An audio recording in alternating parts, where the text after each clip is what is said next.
Vivre avec l'albinisme exige une attention particulière à la protection de la peau. Très sensibles aux rayons du soleil, les personnes albinos sont davantage exposées au risque de cancer cutané. Pour Adama Guinée, atteinte d'albinisme, la protection solaire est devenue un réflexe quotidien.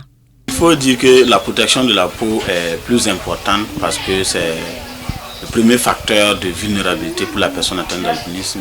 Et lorsque la peau n'est pas assez protégée et lorsqu'on s'expose au soleil, premièrement, il y a ce qu'on appelle des coups de chaleur. Et ça peut engendrer des lésions, des plaies au niveau de la peau. Et si cela n'est pas bien géré, ça peut même aller jusqu'au cancer de la peau, qui est malheureusement la première cause de mortalité de la personne atteinte d'albinisme. Mais cette protection a un coût. Les crèmes solaires et autres produits de soins recommandés pour les personnes atteintes d'albinisme restent souvent difficilement accessibles pour de nombreuses familles. Les produits également destinés à l'albinisme sont chers et il faut les utiliser quotidiennement. Quand on prend une personne atteinte d'albinisme qui doit frotter une crème solaire au moins par chaque jour, 2 ou 3 fois par jour, et que le pot de crème solaire que la personne va payer ne va durer peut-être que de 2-3 semaines. Et ces pots-là coûtent jusqu'à 10 000 francs l'unité. Ça, c'est pour le minimum. Donc vous voyez que le coût est cher.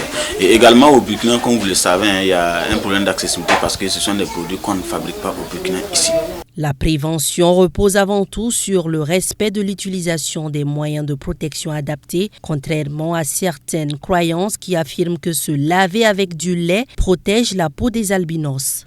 Nous tous, on s'est beaucoup lavé avec le lait, mais après il faut dire qu'avec les conseils des dermatologues ou autres, ça n'a pas vraiment fait ses preuves, ni scientifiquement, ni dans la pratique.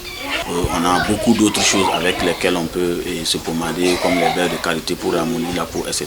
Pour les parents d'enfants albinos, la protection de la peau commence dès le plus jeune âge. Cette mère l'a bien compris et veille quotidiennement à protéger son enfant des effets du soleil. Si tu avais un enfant d'albinos, dans la journée, tu laves 3 fois par jour. Tu mets ces produits-là, tu mets manches longues, et puis chapeau, et puis pantalon, chaussettes aussi.